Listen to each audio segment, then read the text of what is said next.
역대기는 유대인들을 위해서 에스라가 쓴 일종의 유대 역사 교과서 같은 것입니다. 요즘 일본의 아베 정권이 극우 교과서를 많이 편찬하고 있습니다.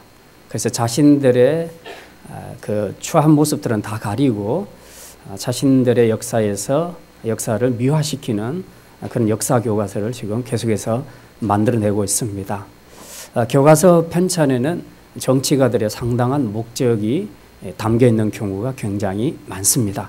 자, 오늘 본문에 기록된 역대기, 이 역대기는 에스라가 기록을 했는데 에스라 역시 이 역사 교과서를 만들 때 그 목적과 의도가 분명했습니다. 바벨론 70년 동안 포로 생활을 하고 돌아온 이스라엘 백성들이 사는 모습들이 하나님의 성전도 짓고 회복하고 그렇게 했음에도 불구하고 하루하루 그들의 삶이 하나님의 백성의 정체성을 잃어버리고 그렇게 살고 있었습니다. 그래서 야, 이건 아니다. 너희들은 원래 이런 사람들이 아니야. 너희들은 이렇게 살 사람들이 아니야. 그런 의미로 너희들이 누군가 하는 것을 내가 다시 한번 역사 교과서를 통해서 보여주겠다. 그래서 글을 썼습니다. 그래서 역대상 1장 처음 시작하는 거기를 보면요. 잠깐만 한번 보겠습니다. 9장은 그대로 놔두시고 역대상 1장 에스라가 맨 처음 시작을 어떻게 했냐 하면 아담, 셋, 에노스 이렇게 시작합니다. 무슨 얘기입니까? 유다 백성들의 족보의 가장 조상은 누구다? 아담이다. 아담을 창조하신 분은 누구다? 하나님이시다. 그래서 아담과 하나님까지 바로 연결해서 족보를 설명해 내고 있습니다. 제가 알기로 저는 안동 일찍 손씨인데요. 저희 성씨를 거슬러 올라가 보니까 중국에서 왔더라고요. 예. 중국에서 왔는데 그 이상은 알 길이 없습니다.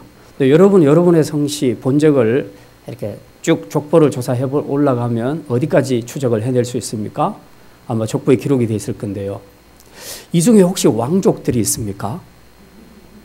몇 분 있지요. 우리 사모님도 왕족이지요. 예. 그러니까 늘 귀부인 그 왕후처럼 그렇게 살고 있지 않습니까? 예. 저는 항상 종처럼 모섬처럼 그렇게 살고 있는데, 자, 이렇게 그 족보를 보게 되면 느닷없이 내가 왕족이구나 하는 것을 깨닫는 순간에 그다음부터 자기의 삶의 자세가 달라질 수가 있습니다. 내가 왕족인데 내가 이렇게 쓰레기같이 살아서 되겠나 하는 그런 자각이 들 수 있게 되는 것이죠. 에스라가 이 역대기라는 역사 교과서를 편찬할 때에 너희들 지금 이렇게 살면 안 돼. 너희들의 족보를 거슬러 올라가면 맨 위에 아담까지 올라가고 그리고 그 위에 하나님까지 올라가는 거야. 너희들은 하나님이 창조하신, 하나님이 선택하신 하나님의 백성이야. 그런데 너희들이 이 하나님 나라로 그리고 제사장 나라로 부름받은 이 정체성을 다 잃어버리고 그렇게 어영부영 대충 그렇게 살면 되겠냐. 그래서 상세하게 족보부터 쭉 읊어 내려가는데 아까 보니까 아담부터 시작해서 쭉 내려와서 이제 아브라함 그리고 이삭, 야곱의 12아들 그리고 이제 12아들을 통해서 이루어진 12지파들을 다 소개하고 있습니다. 지금 9장에 올 때까지 계속 그걸 소개를 하고 있어요. 이런 족보가 어디 나오냐 하면 에스라 2장과 7장, 8장 그리고 느헤미야 7장 그리고 오늘 본문 역대상 9장에 다 기록을 하고 있습니다. 그러니까 돌아온 사람들, 그 사람들의 이름을 일일이 다 기록을 하고 있는데 이 모든 족보를 지금 창조시대 아담까지 붙여서 이렇게 연결시키는 것은 결국 너희들이 그냥 보통 백성이 아니고 하나님의 선택받은 하나님 나라의 백성이다 하는 걸 지금 말하고 싶은 겁니다. 그래서 이 정체성을 다시 회복하라. 이 정체성을 고취시키기 위해서 지금 이 족보를 길게 쓰고 역대기를 쓰고 있다는 사실입니다. 그러니까 여러분들이 역대상하를 읽으실 때 나오는 족보들은 그냥 사실 남의 나라 이름 계속 읽으면 지루하고 잘 들어오지도 않고 발음도 제대로 되지 않습니다. 사실 우리에게는 별로 의미가 없어요. 그렇게 느껴집니다. 그럼에도 불구하고 왜 이런 사람들의 이름을 하나하나 다 기록을 하셨을까? 이제 그것을 우리가 생각을 해야 합니다. 그래서 오늘 예루살렘으로 귀환한 바벨론에서 예루살렘으로 귀환한 유다 백성들, 그리고 더 구체적으로 하나님의 성전을 섬기는 레위 사람들의 이름과 그들이 하는 일을 소개하는 이 역대상 9장의 내용을 통해서 하나님께서 우리에게 무슨 교훈을 주시는가, 오늘 그 말씀을 함께 생각하고자 합니다. 자, 첫 번째로 하나님은 예루살렘으로 귀환한 이들의 이름을 기억하셨습니다. 예루살렘으로 귀환한 이들의 이름을 하나님이 기억하셨다는 겁니다. 자, 이 사람들이 누굽니까? 70년간 포로 생활했던 사람들입니다. 아마 그 중에는 바벨론에서 태어난 2세들도 있었을 겁니다. 그런데 이 사람들이 처음에는 다 이제 비참한 노예 생활을 했겠지요. 근데 이제 세월이 점점 지나면서 이들이 드디어 바벨론 생활에 정착하기를 시작했습니다. 그래서 어떤 사람들은 상당히 안정적으로 자리를 잡았습니다. 또 그 중에는 지도자들도 많이 나왔습니다. 자, 이런 사람들이 70년 후에 안정된 자리에 있는데 어느 날 예루살렘으로 돌아가라. 예루살렘으로 돌아가라. 그렇게 했을 때 내 모든 것 다 버리고 갈 수 있겠다라고 생각을 할 수 있겠는가? 그거 쉽지 않다는 겁니다. 저희 친척 중에 그 제일교포가 있는데요. 두 분이 있습니다. 이제 한 분이 저희 오촌 당숙인데요. 얼마 전에 돌아가셨습니다. 근데 이제 제가 초등학교 제 기억으로 7살, 8살 이쯤에 저희 집에 텔레비가 있었습니다. 그러면 사실 이게 굉장히 드문 일이에요. 한 동네에 제가 7살, 8살 때 텔레비가 있는 집은 한두 집밖에 없었습니다. 근데 저희 집에 텔레비가 있었어요. 부자여서 그런 것이 아니고 이분이 오촌 당숙 되시는 분이 일본에서 TV를 가져다 줬습니다. 그래서 그 텔레비 틀어놓고 볼 때 되면 막 사람들이 저희 집으로 다 몰립니다. 뭐 기밀 레슬링 할 때, 그 다음에 여로 그런 거 할 때, 막 인기 절정에 드라마 할 때는 동네 사람들이 다 모입니다.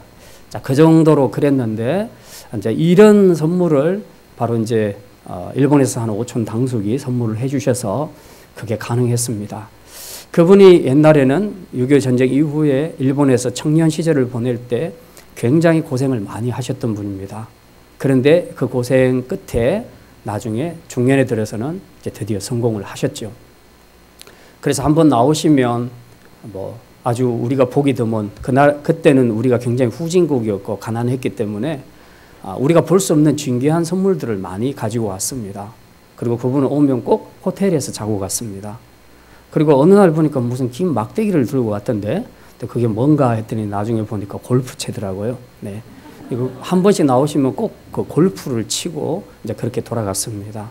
말하자면 일본에서도 성공하고 자리를 잡은 거죠. 그럼에도 불구하고 그분이 한국에 들어와서 살지는 않았습니다. 왜냐하면 이미 자리를 잘 잡고 있는데 가난한 나라로 다시 돌아와서 불편하게 살 이유가 없었던 거죠. 지금 이스라엘 백성들도 마찬가지입니다. 지금 초기에는 바벨론 포로 생활에서 힘들게 살았지만 이제는 70년 지나면서 다 자리를 잡았습니다. 거기서 2세들이 태어났고 그리고 그 아이들은 안정된 생활 속에서 살아가고 있습니다. 그런데 어느 날 이제 이스라엘의 지도자들이 여기 보면 에스라 같은 사람이 이제 백성들을 이끌고 예루살렘으로 돌아가자. 그렇게 얘기했을 때 우리가 정말 돌아가기를 기다렸습니다 하고 가는 사람도 있었지만 상당수는 이거 가야 되나 말아야 되나, 여기 자리 다 잡았는데 지금 가난한 예루살렘으로 돌아가고 황폐한 예루살렘으로 돌아가서 거기서 다시 성전 지으려면 돈도 내야 되고 노가다도 해야 되고 또 우리는 어떻게 먹고 살고 이런저런 여러 가지 세상적인 염려와 근심이 있었겠죠. 그래서 많은 사람들이 돌아오지를 못했습니다. 성경에 보면 1차, 2차, 3차까지 귀환이 이루어지는데 그 돌아온 사람들의 숫자를 대충 잡아도 5만 명을 넘지 않습니다. 그런데 학자들에 의하면 그 당시에 바벨론에 살았던 이스라엘 백성들의 수가 200만 명이었다고 합니다. 200만 명 중에 5만 명만 귀환을 했다는 얘기죠. 예루살렘으로. 그러면 약 한 40분의 1 정도만 돌아왔다는 얘기입니다. 그러니 하나님의 입장에서 봤을 때 이 5만 명이라는 이 작은 숫자가 얼마나 귀하게 여겨졌겠습니까? 사실 자기 안정된 자리에서 그냥 그대로 살려고 생각하면 살 수 있는 사람들이었어요. 그럼에도 불구하고 그들은 돌아왔다는 얘기입니다. 왜? 예루살렘 성전에 하나님이 계시니까. 그리고 늘 그들은 하나님의 백성이라는 것을 인식하고 있었기 때문에 이제 우리는 우리나라로 돌아가야 된다. 그리고 성전을 다시 복구해야 된다. 예배를 복구해야 된다. 하나님과의 관계를 다시 회복해야 된다 하는 이 성전 중심, 하나님 중심의 그 사상과 정체성이 분명했기 때문에 그들은 기득권을 다 내려놓고 70년간 이루어 놓았던 안정된 생활을 다 포기하고 지금 예루살렘으로 돌아오게 된 것입니다. 그래서 하나님께서는 이들을 너무 귀하게 여기셔서 이들의 이름을 기록하지 않을 수가 없었습니다. 그래서 일일이 여기 보면 에스라서도 그렇고 느헤미야서도 그렇고 돌아온 사람들 이름 쭉 나열한 걸 보면 우리가 읽을 때 참 힘들어요. 지겨울 정도로 그렇게 이름만 나열이 되어 있는데, 근데 하나님의 입장에서는 지겨운 사람들이 아니라는 겁니다. 하나님 앞에는 너무 귀한 사람들이었다. 40분의 1밖에 해당되지 않는 그 하나님 중심, 성전 중심의 삶을 살기 위해서 기득권을 포기하고 내려왔던 바로 이 희생하는 사람들, 바로 이 사람들을 하나님은 귀하게 보시고 그들의 이름을 일일이 다 기록하도록 하셨다는 것입니다. 하나님 앞에 이런 믿음으로 고백하고 사는 사람들의 이름을 하나님께서는 반드시 기억하시는 줄 믿으시기를 바랍니다. 두 번째입니다. 두 번째는 하나님은 비록 작지만 자기 일에 충성하는 사람들의 이름을 기억하셨습니다. 맡은 일이 작지만 그러나 자기 일에 충성하는 사람들, 이 사람들의 이름을 하나님이 기억하셨다는 겁니다. 오늘 본문 9장에 보면요, 10절부터 16절까지 여기에 보면 예루살렘에 돌아와 정착한 제사장과 레위 사람들의 이름을 기록을 하고 있습니다. 그 다음에 이제 17절부터 34절까지 오늘 우리가 본 내용인데요. 여기에는 예루살렘에 정착해서 그냥 가만히 있는 사람이 아니라 실제적으로 성전에 봉사하고 있는 사람들, 구체적으로 몸으로 봉사하고 있는 사람들의 이름과 그들이 하는 일들을 상세하게 기록을 하고 있습니다. 특별히 이 17절부터 27절까지 읽어보면요, 거의 다 회막 문지기에 관한 이야기입니다. 17절 보면 문지기는 하고 이름을 쭉 기록을 하고 있습니다. 그 문지기에 대한 이야기가 어디까지 계속되냐 하면 27절까지 기록을 하고 있습니다. 24절에 보면요, 이 문지기가 동서남북 사방에 섰고, 또 23절, 우리 23절 같이 한번 읽겠습니다. 그들과 그들의 자손이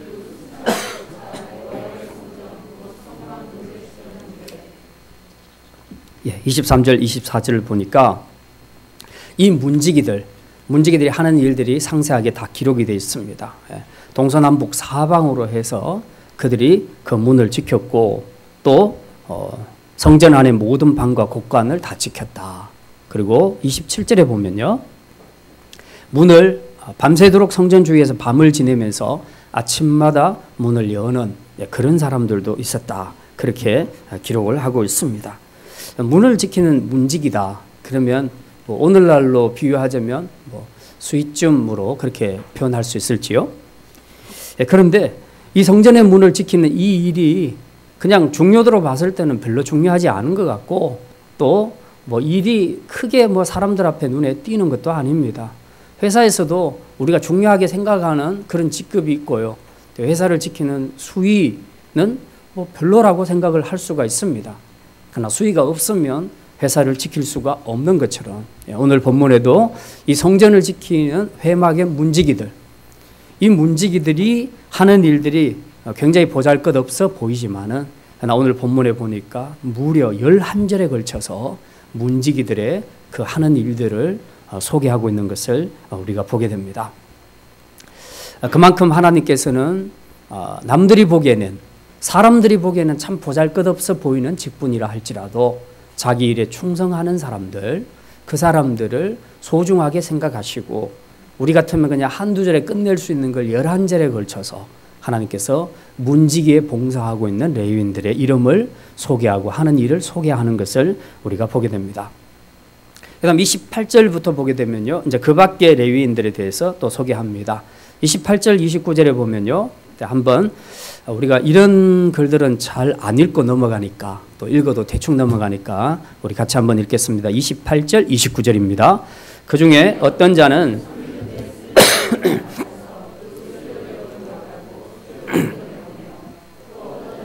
성소의 기구와 고운 가루와 포도주와 기름과 유향과 향품을 맡았으며, 그릇들을 들여오고 내온다. 이건 제사 때에서는 그릇들을 이야기합니다. 이것들을 관리해서 필요할 때는 내주고 또 다 쓰고 나면 다시 들여오고 하는 그런 일을 하는 레위인들도 있었다. 그 다음에 여러 가지 제사에 쓰이는 물품들을 관리하는 사람도 있었다는 겁니다. 자, 30절 또 어떤 사람들이 있는가? 30절 읽습니다. 또 제사장의 아들 중에 어떤 자는 향품으로 향기름을 만들었으며, 이 향기름은 성소의 기구와 제사장의 몸에 발랐던 관유를 가리킵니다. 이걸 또 만드는 사람들도 있었다는 거죠. 자, 31절 봅니다. 고라자손 전병을 굽는 일을 맡았으며, 31절에 보니까 마띠다라 하는 사람, 하는 레위 사람이 하는 일이 전병을 굽는 일을 했다. 그렇게 말합니다. 소재의 예물로 드리기 위해서 고운 가루에 누룩을 넣지 않고 기름을 섞어서 우리가 전을 부치듯이 부치는 이제 그것을 이야기합니다. 뭐 이거 요즘으로 말하자면 일종 부엌에서 주부들이 전 부치는 이제 그런 작업을 하는 사람도 있었다는 거죠. 32절 같이 읽습니다. 또 그의 형제 어떤 자는 진설하는 떡을 맡아 안식일마다 준비하였더라. 진설하는 떡. 성전에 안식일마다 매번 새 것으로 갑니다. 이스라엘의 12지파를 의미하는 12덩이의 떡. 그 떡을 계속 놔두면 곰팡이가 피고 또 먹을 수가 없으니까 이제 그것을 안식일마다 계속 새 것으로 교체를 합니다. 그것도 누군가가 해야 될 일이죠. 그 다음 33절입니다. 33절 같이 읽습니다. 골방에 거주하면서 주야로 자기 직분에 전념함으로 다른 일은 하지 아니하였더라. 비로소 오늘 우리가 가장 쉽게 우리 마음에 와닿을 수 있는 일꾼들입니다. 찬송하는 자, 요즘으로 말하자면 성가대원들. 이 성가대원들이 뭘 했냐? 골방에 거주하면서 주야로 자기 직분에 전념했다. 성가대원도 골방에 거주하셔야 됩니다. 골방에 들어가서 자기 직분에 전념했다. 그래서 여기서 뭘 했을까요? 하나님을 찬양할 때 어쨌든 곡을 만들어내는 사람이 있었을 겁니다. 작곡자도 있었을 것이고, 그 다음에 하나님을 찬양하는 시를 쓰는 작시자들도 있었을 겁니다. 그 다음에 그것들을 조화롭게 발표할 수 있도록 그렇게 우리 성가대원들이 연습하는 것처럼 다 함께 모여서 연습을 했겠죠. 근데 이 일로 맡은 사람은 이 일에만 전념을 했다라고 그렇게 기록을 하고 있습니다. 오늘 본문에 이렇게 쭉 28절부터 쭉 보면요, 다양한 일들을 하고 있는데 33절에 성가대원 빼고 나머지는 사실 눈에 잘 안 띄는 사람들입니다. 다들 뒤에서 하는 봉사하는 사람들이고요. 성가대만 보면 좀 앞에 나와 있는 경우입니다. 우리도 마찬가지예요. 주일날 보면 성가대가 제일 확실하게 눈에 띕니다. 그런데 다른 사람들은 수고하지 않냐? 그렇지 않습니다. 오늘 낮에도 우리가 먹을 점심을 준비하는 여전도의 식사당번들이 있어요. 그 다음에 청소하시는 분들이 있어요. 어제 와서 남자 3구역이 청소를 했습니다. 이렇게 청소하는 분, 또 식사 준비하시는 분, 차량 운행하시는 분 굉장히 많습니다. 각 기관별로 섬기는 교사들이 있고요. 전체가 돌아가도록 항상 신경을 써주는 그런 구역장들과 또 성경 리더들이 있고요. 각 기관의 리더들이 다 있습니다. 그다음에 INC를 위해서 또 섬기는 그런 집사님들도 있습니다. 이렇게 우리가 하고 있는 일들이 사람들 볼 때 눈에 확 앞에 띄는 그런 직분이 있는가 하면 전혀 보이지 않는 곳에서 일을 하는 그런 분들도 있다는 겁니다. 그리고 그들이 하는 일들은 정말 굉장히 단순하게 보이고 그러지만, 그러나 각자가 그 일에 전념할 때에, 최선을 다할 때에 하나님께서는 그것을 귀하게 보신다는 겁니다.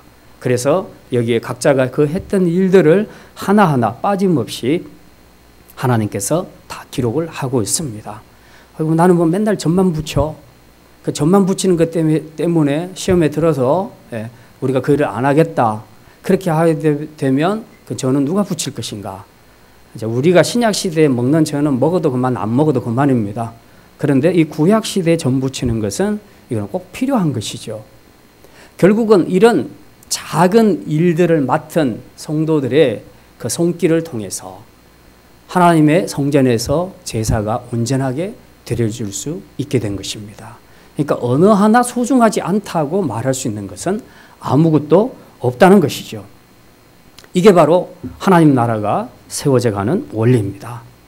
하나님 나라가 세워져 가는 것은 대단히 똑똑한 사람, 대단히 능력 있는 사람, 대단히 돈이 많은 사람, 그런 사람들에 의해서 세워져 가는 것이 아닙니다. 보잘것없어도 묵묵히 자기의 자리를 지키면서 또 자기 직분에 전념하고 최선을 다하는 아주 평범하지만 아주 충성스러운 그런 믿음의 일꾼들에 의해서 하나님 나라가 세워져 가는 줄 믿습니다. 그래서 하나님은 이들의 충성을 귀하게 여기시고 이들의 이름과 하는 일들을 일일이 빠짐없이 하나님께서 기록하게 하셨던 것입니다.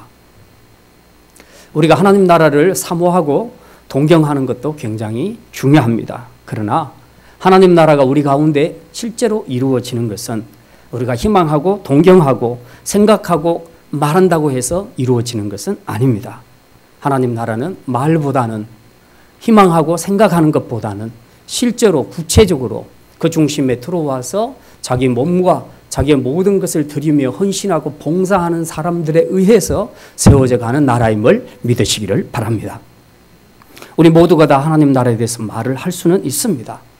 많은 사람들이 특별히 성경을 많이 알고 오랫동안 교회 생활을 많이 했던 사람들은 하나님 나라에 대해서 많은 이야기를 할 수 있습니다. 하나님 나라는 이래야 됩니다.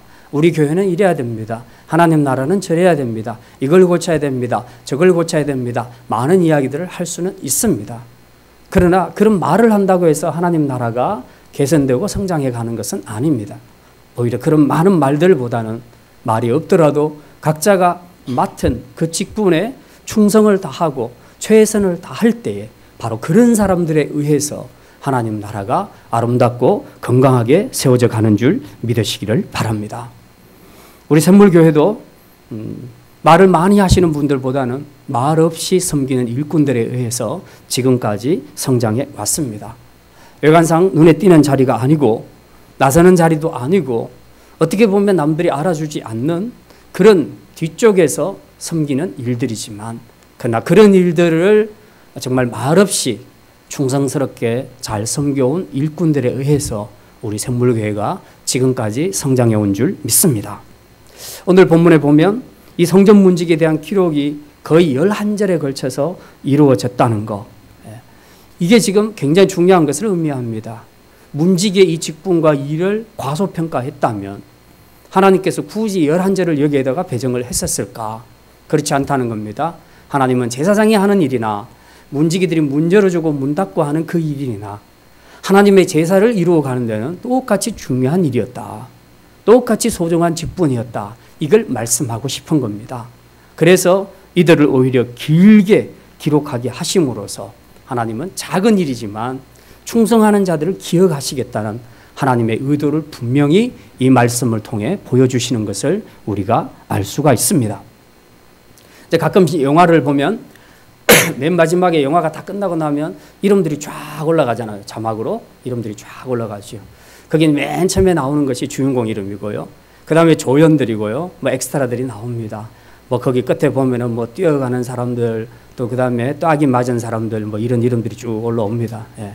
그러고는 이제 제작사 이름이 나오고 또 PD들 뭐 조명 뭐 소품 담당 이런 이름들이 쫙 올라오고 계시죠. 사실은 그 뒤에 쭉 길게 올라오는 것은 관객들에게는 별로 의미가 없잖아요. 우리는 그런 것에 대해서 관심도 안 쓰고 감독이 누구냐 주인공이 누구냐 뭐 그저 이 정도 선에서 우리가 보고 그냥 극장에서 다 나오잖아요. 그걸 끝까지 다 지켜보면서 누가 이 영화에 참여했나 이렇게 끝까지 보는 사람은 잘 없단 말입니다. 우리 의식 속에는 주인공이 따로 있고 조연이 따로 있는 겁니다. 중요한 일이 따로 있고 중요하지 않는 사람이 따로 있다는 겁니다. 그런데도 불구하고 모든 영화 끝에는 그런 사람들의 이름을 하나도 빠짐없이 다 올리고 있는 것을 우리가 보게 됩니다. 이게 무슨 얘기입니까? 관객들이 볼 때 중요하다 안 중요하다 말할지 몰라도 감독의 입장에서, 이 제작자의 입장에서는 정말 소품 하나 담당하는 사람까지, 길 가다가 넘어진 그 사람 하나까지도 이 영화를 만드는 데는 꼭 필요한 인물이었다. 그리고 이들이 이렇게 각자 자기 역할을 잘 감당해 주었기 때문에 이렇게 완성된 영화를 올릴 수 있었다. 이걸 말하고 싶은 겁니다. 그래서 한 사람도 빠짐없이 그 이름들을 다 올려서 영화에 소개를 하고 있는 것이죠. 바로 이겁니다. 하나님 나라도 마찬가지입니다. 하나님의 관심은 우리처럼 주인공에 관심이 있고 조연에 대해서 관심이 없는 그런 것이 아닙니다. 하나님은 드러나는 일, 드러나는 인물, 드러나는 직분, 이런 것에 관심이 있는 것이 아니라 크든 작든 하나님께서 맡겨주신 그 일에 전념하고 최선을 다하는 그런 충성스러운 일꾼들, 그들에게 하나님은 관심을 갖고 계시고 그들의 충성을 하나님은 인정하시고 귀하게 여기신다. 그런 말씀입니다. 이제 이번 주간에는 유초등부 여름 성경학교가 있고 또 청소년부 수련회가 있습니다. 다음 달에 청년부 수련회도 있는데요. 자, 우리가 이런 큰 행사를 치르면서 어떤 일에는 식사 준비를 돕는 손길이 필요하고 또 어떤 일에는 차량 운전으로 돕는 손길이 필요합니다. 그리고 어떤 경우에는 청소를 해주는 것이 필요합니다. 어떤 경우에는 실제적으로 가르친 일에 동참하는 것이 필요하고 어떤 경우에는 재정 후원이 필요하기도 합니다. 그리고 어떤 경우에는 수고한 교사들에게 식사 대접하는 것도 필요한 사역이라고 생각합니다. 그도 저도 아니면 나와서 얼굴이라도 한번 보여주는 것도 큰 힘이 될 줄 믿습니다. 아멘이 없네요. 네. 우리가 성전과 하나님 나라를 위해 섬길 수 있는 방법은 여러 가지가 있습니다. 하나님께서 여러분에게 아무것도 할 수 없도록 아무것도 주신 분은 없습니다. 안 주신 분은 없습니다. 크든 작든 많든 적든 여러분이 하나님 앞에 받은 것들이 다 있을 겁니다. 그걸 가지고 우리가 하나님의 은혜에 감사하는 마음으로 이런 행사 때마다 우리가 섬기고 봉사하게 되면 나는 그 한 가지 일만 했을 뿐인데 이런 손길들이 다 모여서 마침내 여름 성경학교와 수련회가 참으로 온전하게 아름답게 잘 이루어지는 역사를 만들어낼 수 있다는 것을 믿으시기를 바랍니다. 말씀을 마칩니다. 하나님 나라는 저절로 세워가는 것도 아니고 하나님 나라는 말하거나 희망하거나 생각한다고 해서 저절로 세워져 가는 것도 아닙니다. 하나님 나라는 실제로 몸으로 물질로 수고하는 성도들의 섬김을 통해서 세워져 가는 줄 믿으시기를 바랍니다.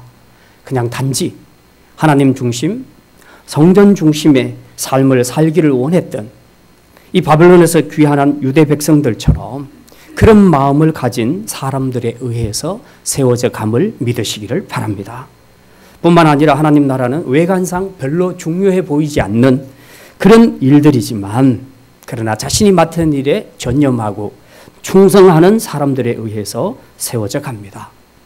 남들의 시야에 가린 채 주방에서 전면 굽는 일을 할지라도 혹은 더운 날 땀 흘리면서 교회 청소를 하거나 식사 준비를 하거나 아니면 눈에 보이지 않는 차량 운행으로 봉사를 한다 할지라도 주님을 사랑하고 주의 성전을 사모함으로 섬기는 바로 이런 신실한 분들에 의해서 교회가 세워져 가는 줄 믿으시기를 바랍니다. 그리고 하나님은 이런 충성스러운 일꾼들을 절대 잊지 않으시고 성경에 그 이름을 기록했던 것처럼 오늘도 하나님의 책에 저와 여러분의 이름을 기록하고 계시는 줄 믿으시기를 바랍니다.